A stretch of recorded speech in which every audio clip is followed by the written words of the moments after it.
So I think we're going to get going. So thank you everyone so much for coming. My name is Laura Manier. I'm the manager of social services for the town of Scituate.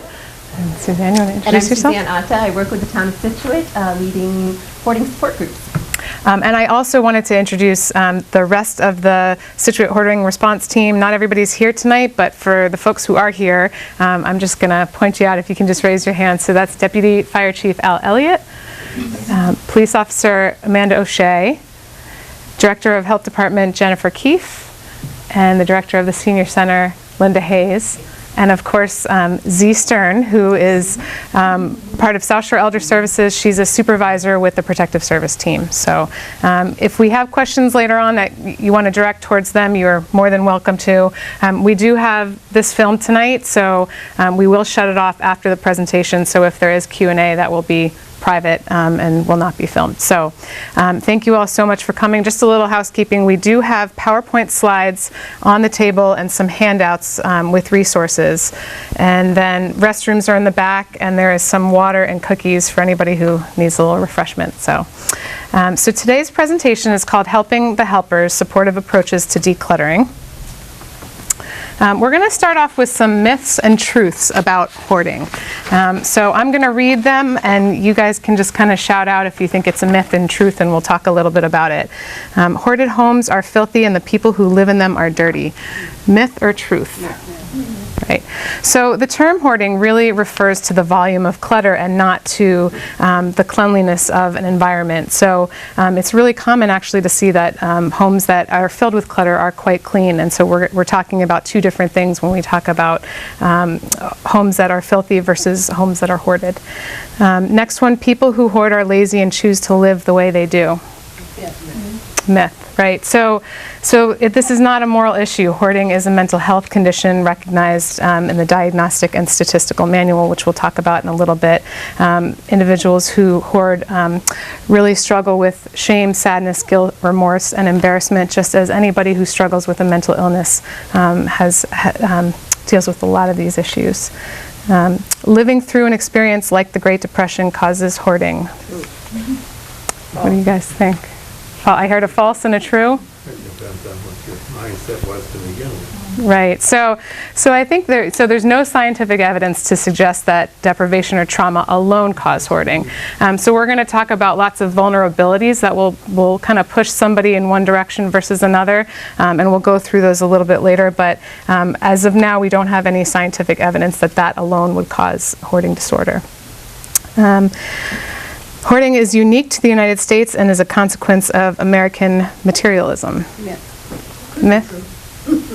Some truth? False? Myth. Okay. So it is a myth. So we know that in other developed countries that they have similar rates of hoarding. So that's what they've seen. And in fact, now that a lot more research groups are popping up around the country, there's a lot more collaboration together internationally, and so we're seeing that. We don't really know how common hoarding is in developing nations. We just don't have the data at this point. A mass clean out involving garbage bags, shovels, and dumpsters is the best way to solve a hoarding problem. Resounding myth, right. So a large-scale clean-out, like we see in some of the TV shows, will most likely result in resentment, shame, anger. We know that the best way to address hoarding disorder is through slow, systematic process of learning how the skill set to sort and discard, as well as addressing the acquisition issues that people with hoarding develop. Okay, so we're going to talk a little bit about the background of hoarding, and then Suzanne is going to get more into the approaches and techniques to use with individuals who you're working with or who's a loved one or a family member. Okay. So when we talk about hoarding, we're really looking to address three questions. The first question, is there a large acquisition and failure to discard, is there an acquisition and failure to discard a large volume of possessions? Pretty straightforward. Does the clutter make it difficult to use rooms for their intended purpose? So can you use the bedroom to sleep in? Can you use the dining room to eat in? And so on. is there distress or impairment in functioning caused by the clutter? And that can be, distress at work. It could be distress with family, social issues that pop up as a result of the hoarding and the clutter. Okay, so I just want to take a minute to clarify the difference between squalor and hoarding. So hoarding is not equivalent to squalor. Hoarding is generally characterized as a cluttered living environment. As we mentioned earlier, it's about the volume of possessions, and clutter can exist either with or without poor sanitation. Squalor is defined as filthiness or degradation from neglect. There are often mental health issues associated. Diogenes syndrome, which is elder self-neglect, may also play a role. There's usually a link to dementia with that one as well. And the prevalence varies because we don't really have good standardized measures of squalor. So if anybody's interested and could use a better assessment tool, there's the Home Inventory Index. If you go on Google, you type that in and you can download and print the Home Inventory Index, which is helpful for assessing squalor. Okay, so the Diagnostic and Statistical Manual is what we use to diagnose a mental health condition. It's published by the American Psychiatric Association. The most recent iteration came out in 2013. It's called the DSM-5. It is the first time that hoarding disorder was recognized on its own. It used to be sort of a subset of OCD, and now it's its own mental health condition. And so in order to qualify for hoarding disorder, we're looking at difficulty discarding and parting with objects, difficulty, and that can be of any value. So it can be stuff that we would assume is meaningless or without value, or not. It could be highly valuable items as well. Difficulty discarding due to urges to save, symptoms that result in accumulation of possession that clutter living areas, distress or impairment like we talked about, and it cannot be accounted for by another medical condition. So something like a traumatic brain injury can't be a factor. So you try to rule out some of the other issues that could be at play. Okay. So who struggles with hoarding? So we know that saving usually begins around age 13. It's the average age of onset. We don't really have good treatment protocols for young people because the typical age of a person who's looking for assistance is around 50 years. Usually in that fifth decade is when the volume gets to a point where some people will seek help. Sometimes it can also be triggered by having some trouble with family members who want their loved one to get help, so that will often prompt somebody to seek help, but usually it's around 50 years. Individuals tend to be single, education levels vary. There is a family history of hoarding that's very common, and like I said, we're going to talk about vulnerabilities, and so in terms of family history, vulnerabilities include genetic predisposition and brain chemistry differences, so we see that a lot in individuals who struggle with hoarding. Squalid conditions are pretty rare among people who seek treatment. Prevalence in the United States. So we know that it's about 3 to 5% of the population. So that amounts to about 15 million people in the United States. And what we're seeing in developed countries is it's really along the same lines, 2 to 6% in other developed countries. To put that into perspective, we know we've got about 5.5 million living with Alzheimer's disease, about 1.2 million with HIV, and about 787,000 deaths due to heart disease. So it's really fairly common disorder. We don't talk about it as if it is, but it really is. So there are a lot of co-occurring disorders that happen with hoarding, and you'll see strikingly major depressive disorder is the highest up there, with almost 60% of individuals who struggle with hoarding disorder also have major depressive disorder. And when we talk about vulnerabilities, it's really difficult for somebody who is having major depression to wrap their head around how they're going to start sorting and discarding to get the motivation to do that. Same thing with attention deficit disorder. The co-occurring disorder is pretty high with attention deficit disorder, and also generalized anxiety and social phobias are pretty high as well. Okay. Any questions at this point? We can save maybe some of the big ones for the end. Okay. Yes, I have one question. Going back to the statistical manual, I'm just curious to know how it made the psychiatric manual. Was there some kind of threshold that beyond which items are included in there or excluded? In terms of the prevalence rates, you mean? The psychiatric component. Yeah, do you know this, I Suzanne? do, yeah. So as long It as may be getting too technical, but No. No, so in 2013, after a lot of research, over a decade's worth of research, it had long been associated with OCD. So you needed a diagnosis of OCD with hoarding secondary in order to receive clinical assistance with a hoarding problem. After the research and the numbers started to come in and they gained some traction around hoarding as a standalone mental condition, they were able to present it, and it was incorporated into... that makes sense. Yeah. Thanks. Good. Thanks, Suzanne. Anything else? Okay. All right, so recognizing a hoarding problem, indicators of a possible hoarding problem. So we're looking for no access areas in the home.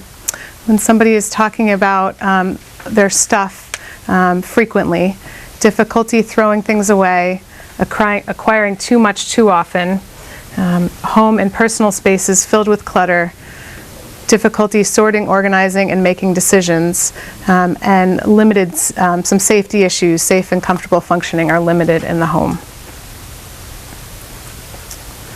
Okay, so why do people hoard? We know, as we said earlier, it's not just one factor. We're looking at multiple factors here, and we can start with all the way back to evolutionary biology, where we know that we are gatherers by nature, and that's in our makeup. So we know that that's part of who we are. We know that there's a genetic predisposition. So if parents struggled with hoarding, we know that their children are more likely to. And we know that siblings also share this trait.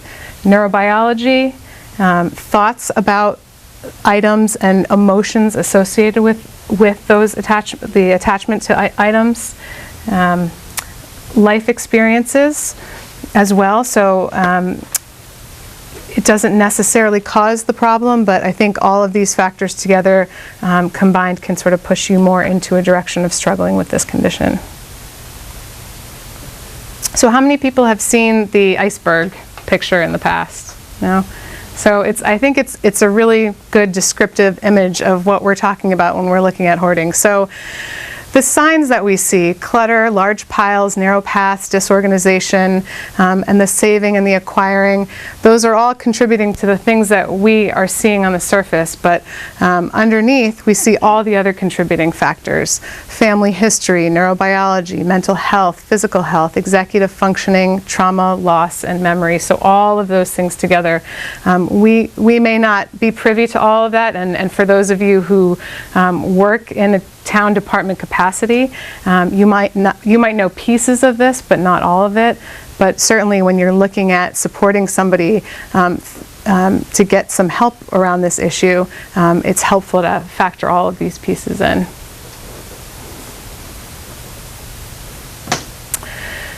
So clutter and disorganization are a big piece of this. Random piles of items of mixed importance. There's a lot of fear around not being able to find the things. So you'll have somebody who has piles of papers, and they know exactly where that bill from 3 months ago is, but if you ask them to file it away, that's messing up their filing system. So very often you'll see folks who have empty drawers with cabinets with empty drawers, and it's because they know exactly where they have things, and I think they have a sense of their space around them, and they know where things go. indecisiveness, churning, which is just moving things from one space to another, a lot of fear around making a wrong decision, and sometimes you'll see what has been called goat paths, which are just small, narrow pathways to get to different rooms around the house.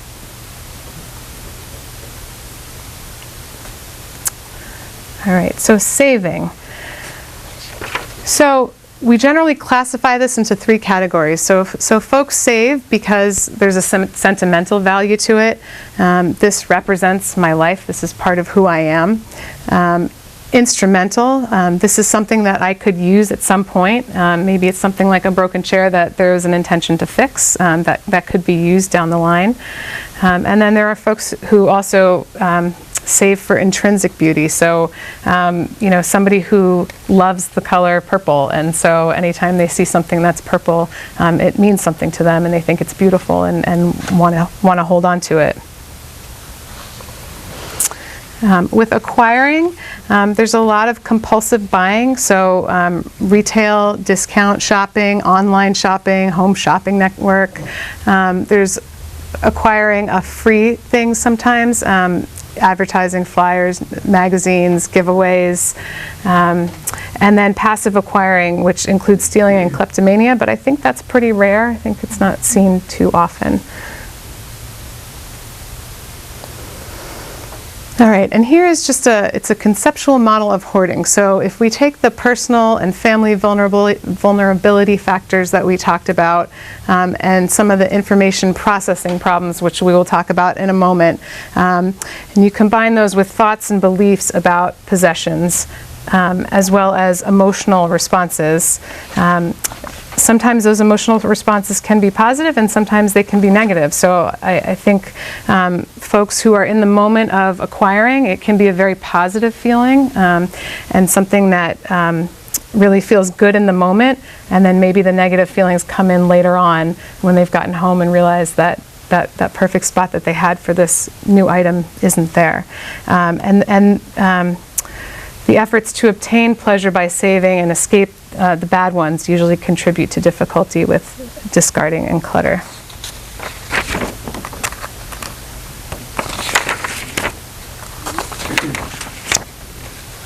Okay.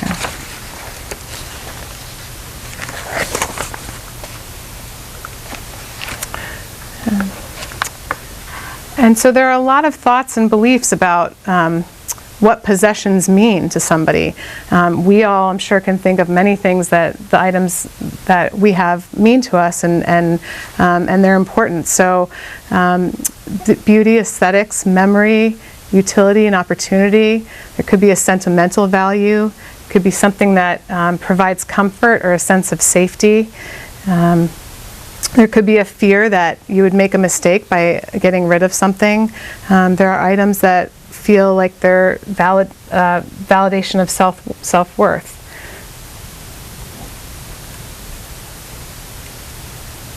Okay, so information processing and difficulties with executive functioning. So what we know is that often there are challenges with executive functioning. Categorization and association, putting things into categories can be really, really difficult.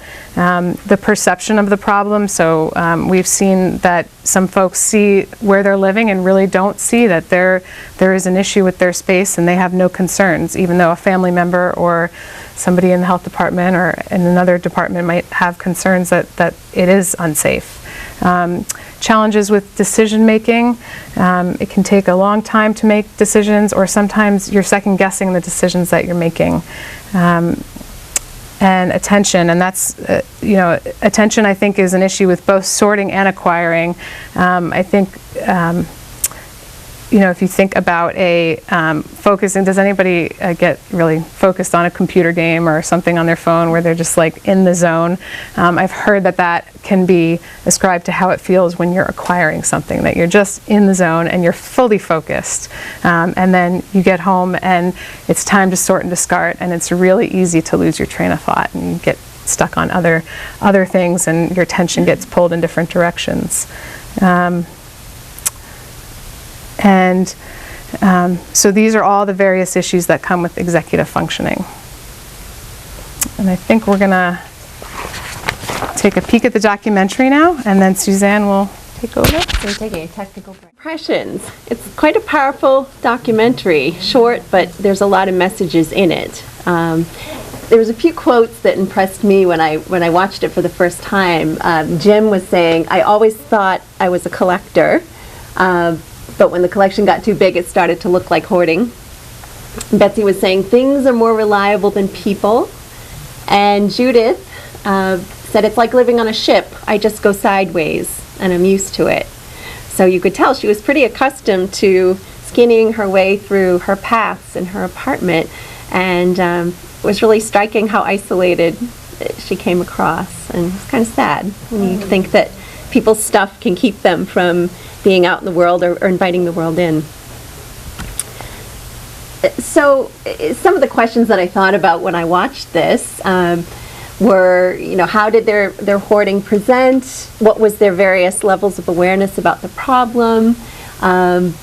Significant concerns? If you were helping one of these folks, where might you start? And what might present the greatest challenges to you? What impressed you about the documentary? Were there particular things that you saw that you weren't aware of before, or that really stuck out to you with these folks? I feel like the word overwhelming, it's just overwhelming. It's overwhelming, yeah, absolutely.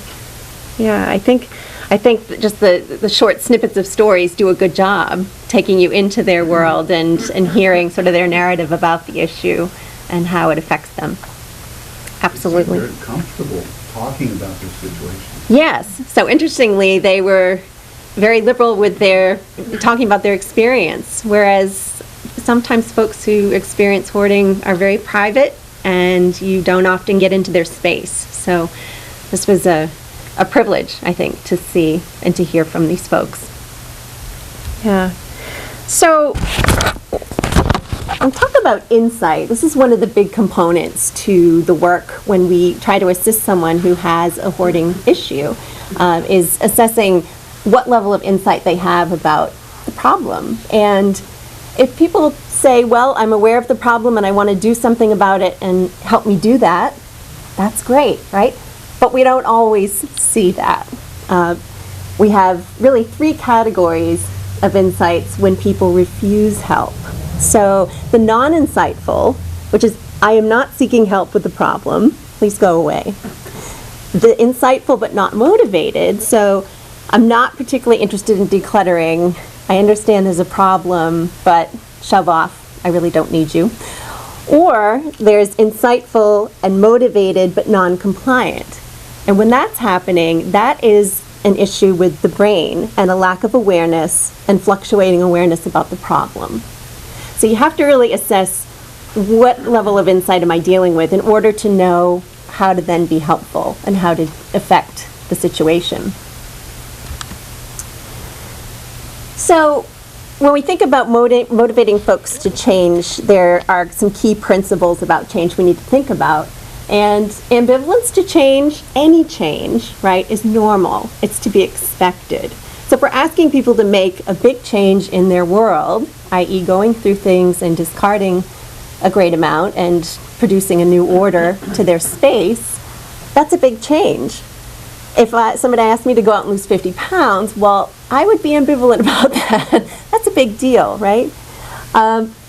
We need to embrace the idea that people have the right to make their own choices. This is difficult when we're in a situation with someone where we know an environment may be hazardous to their health or living, but really the exceptions to the rule are minors or adults who are not legally competent. So we need to honor that they can make their own choices. Until someone's ready to change, nothing will happen. Nothing. And your role really becomes helping folks weigh the factors of their decisions, right, and make an informed decision. But you can't argue the change. You can make them aware, you can be helpful, but you can't force the change.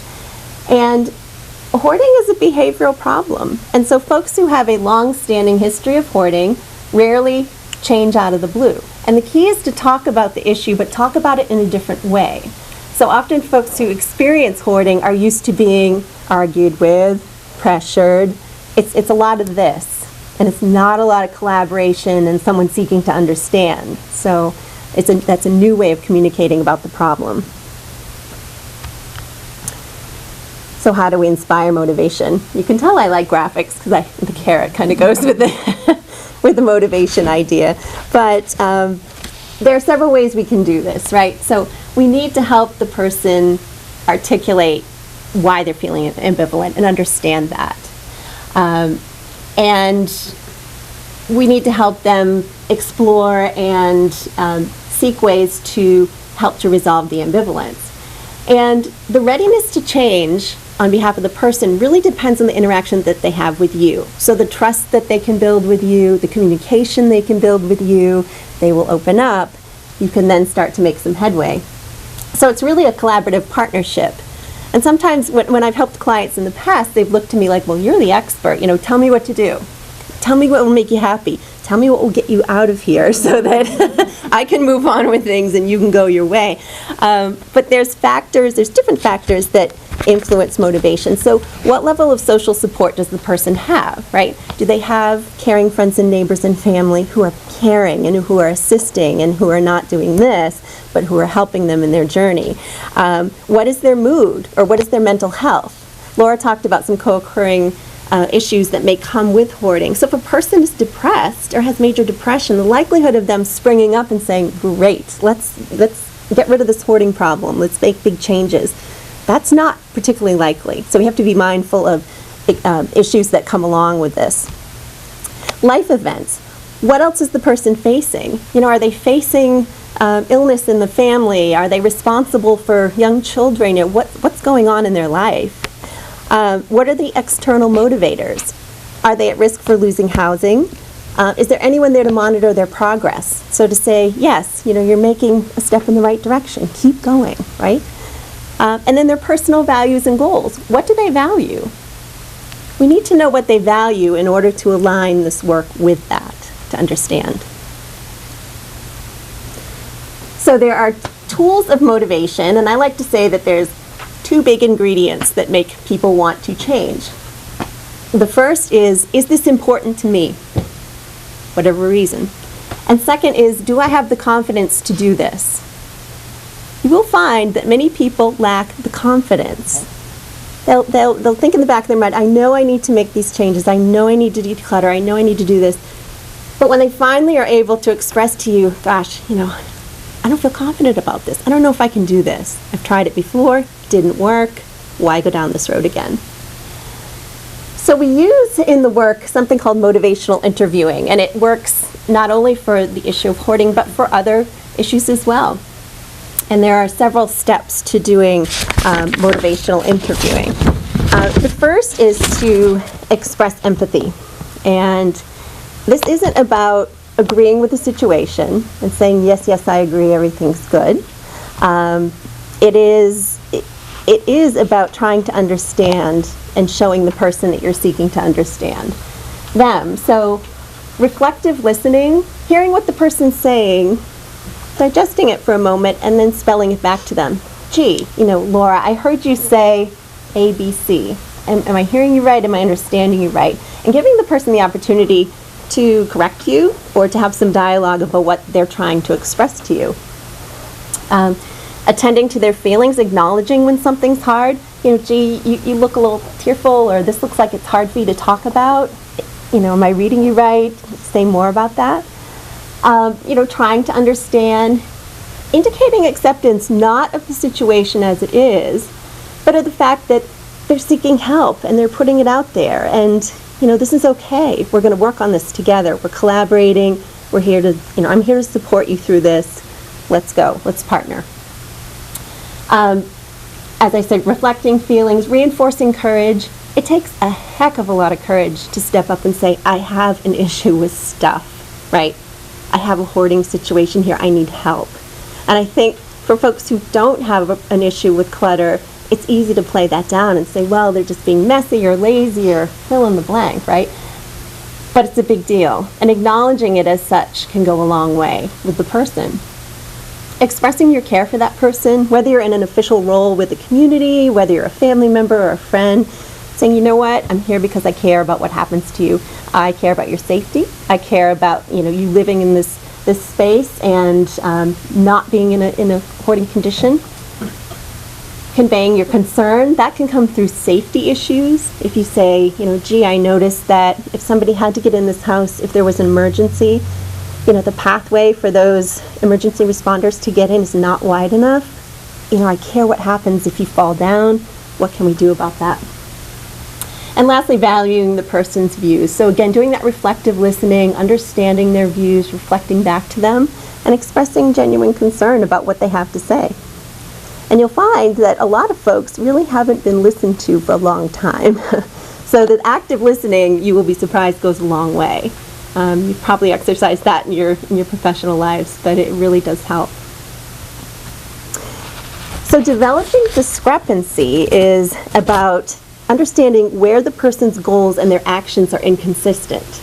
Okay, so if the person's saying, I'd like to have my grandchildren come over to visit me, but my daughter won't let that happen until the living room is clear enough and it's not dangerous for the kids, something's not going to fall on them. But then you look around the living room and you say, but there's a goat path, there's things up to my shoulders and that could happen. So how can we align your goal with what's really happening? You as the helper are not responsible for arguing for change. The person needs to do that. But you as the helper asking questions to help the person get to those arguments, such as in the example I just gave, is what you're doing. And then helping them identify specifically those goals and values so you can work from there. Rolling with resistance. So resistance, can people identify with resistance? Have they ever had to help someone who really didn't, or accept help when they really didn't want it? Yeah. So resistance, instead of viewing it as this person is being a pill, we can look at it as this is their attempt to cope, right? They're being pushed into a really uncomfortable space, and it's their attempt to cope with what's going on. It is their really representation of what their personal beliefs are. It's putting that out there. What that means is it's a sign. It's a traffic light to stop and to change your approach, to respond differently or to approach them differently. It's their cue to you to do that. And increasing or decreasing resistance for the person can be changed by the style in which you approach them. And that's individual for every person. So it's really about communication and understanding what pushes certain buttons and what doesn't. It's also a signal that the helper's using the wrong style to meet the person's readiness for change. So if I think that you're really prepared to move the ball down the court and you're not, and I start pushing and I get a lot of this, I know, okay, maybe you're not quite where I thought you were, and let's figure out where you are.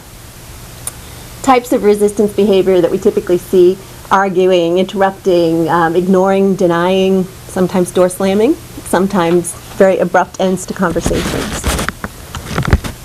Lastly, it's about supporting self-efficacy, so helping the person recognize that they can solve the problem, that it takes time, it takes effort, it takes focus, but it can be done. And that you have to believe, sincerely believe, that these folks can change.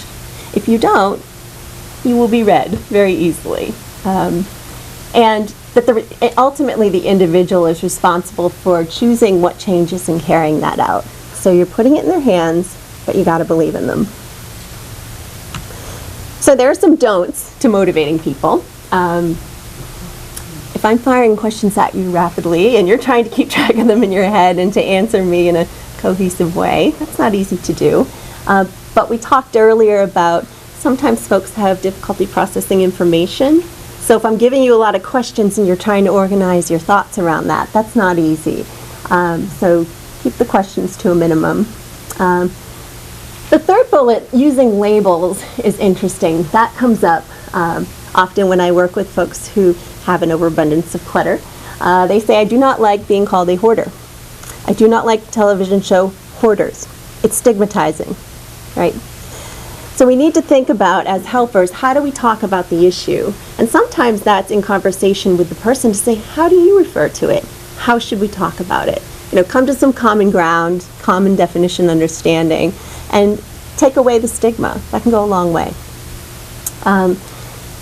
Using judgmental language, devaluing or talking negatively about possessions. You may see a pile of old newspapers. Someone else sees something very different.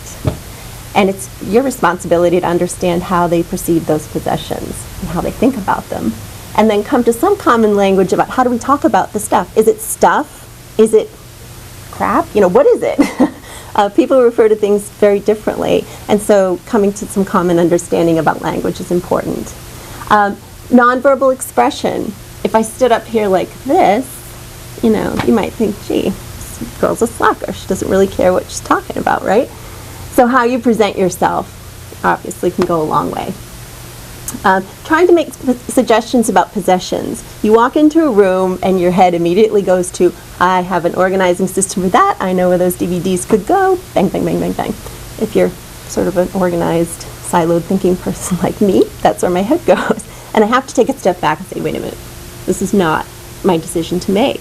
I might ask questions to help understand how the person organizes or what their preferences are, but it takes 10 more steps to get there, and I have to dial myself back and say, this is not your stuff, right?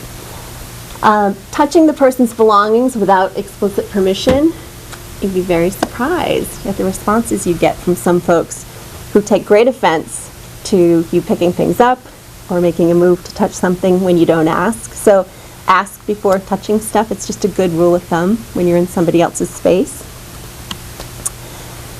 Some do's.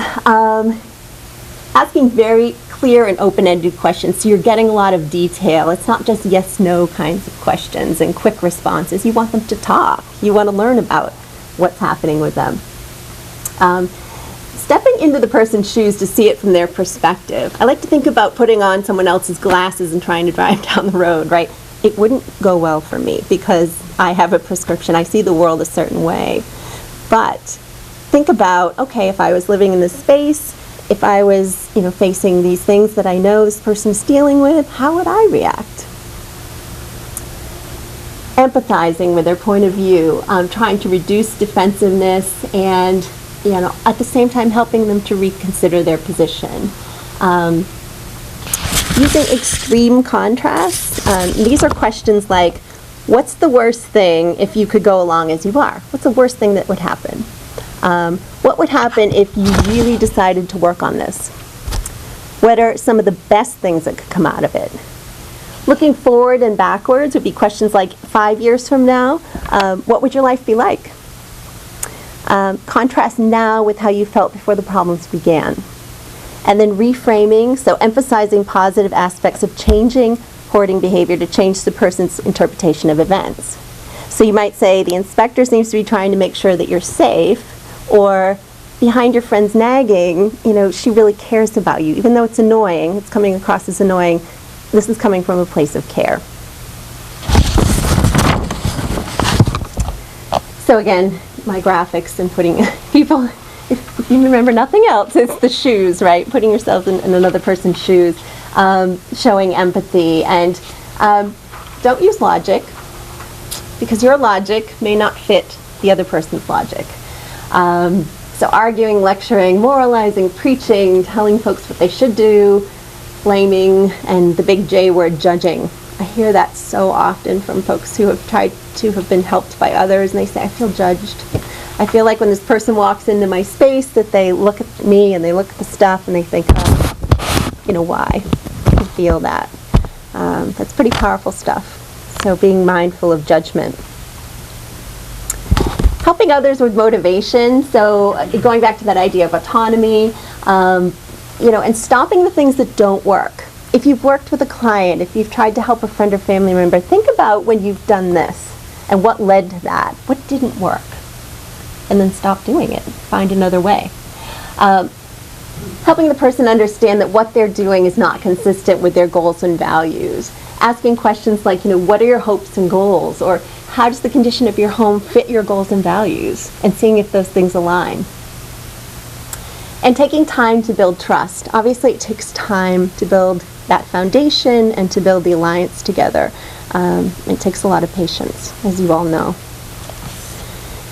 Now, with yourself, as the helper, we need to think about our own well-being, right? And being helpful for that person. And the only way we can do that is by setting some limits. Insight that the person that you're trying to help, if that's unclear between what they're doing and what their goals are, you may need to set some limits. So first of all, being very clear and calm in your communication style, not arguing. Explaining how you feel, what you want, and what you will do. So an example of this is if you were living with someone who cluttered, you might say, the dining room table has a lot of your books and things on it, and we can't do that anymore because the whole family needs to use that space. It makes me feel angry when I see it. So what I'm going to do is, or what I want rather, is I'd like you to clear this up by the end of the day. And if it doesn't happen, I'm going to take your stuff and I'm going to put it on your desk. Communicated. So very clear, concise. If the behavior continues, and this is particularly relevant for personal relationships and among family members, is to seek some outside help because there may be underlying things besides the hoarding behavior, communication patterns, long histories of things that families might have. Some other strategies that I've seen that have worked well are to speak with someone who's made good progress with decluttering. So connecting the person that you're helping with that other person who may be willing to talk about their journey. Pointing out the small changes that the person's making, linking those to the goal, so helping them see those connections and make those connections. Because folks who make clutter are very creative, tend to be artistic and visual people, using pictures of the space, so befores and afters, or as you're making progress. Make a visual representation of it. Arranging for visitors. Now, when I've introduced this idea in the groups that I've led, I get a collective gasp, like, I don't know about that. That doesn't feel so good. But it's reality. If you want to have people into your home or be more social or have grandchildren over, those are people, right? So getting some practice with that. And I've recommended in the groups that I've worked with for group members maybe to visit each other or to work together toward that goal. And lastly is using clutter and unclutter visualization tasks. So really using that creative mind to think about, okay, how do we visualize the space right now? What's going on? How do I want it to be? If I could snap my fingers and this all changed, what would it look like? And then using that as a guidepost to work towards as we work on goals. So assisting with goal setting, some of the typical things that I've worked on with clients. First and foremost is eliminating risks and using an approach called harm reduction. So saying, the home is not safe. First responders cannot come in. Here is why, and here's what needs to change. That has nothing to do with me being Martha Stewart and telling you that it needs to be home beautiful. That's not it at all. It's about, is this place safe? And so we need to come to some common understanding about that. Increasing the appropriate use of the space, organizing possessions overall. These are all pretty self-explanatory, but making sure that the goal setting is SMART, an acronym, specific, measurable, attainable, relevant, and time-bound. So being as specific as possible, and that's how we can measure change and measure progress, make sure that we're communicating on the same wavelength. So some helpful approaches, and I'm going to plug a book that I like very much. One of the authors, Gail Steckity, who you also saw in the clip, was my mentor. She's the dean of the School of Social Work, and she's one of the leading researchers in hoarding. And so she co-wrote a book called Buried in Treasures, and we use the book for our support groups. It's also helpful if you're facing an individual problem or trying to help someone one-on-one, because it gives you great insight about the issue of hoarding, sort of how to assess it and how to manage it going forward.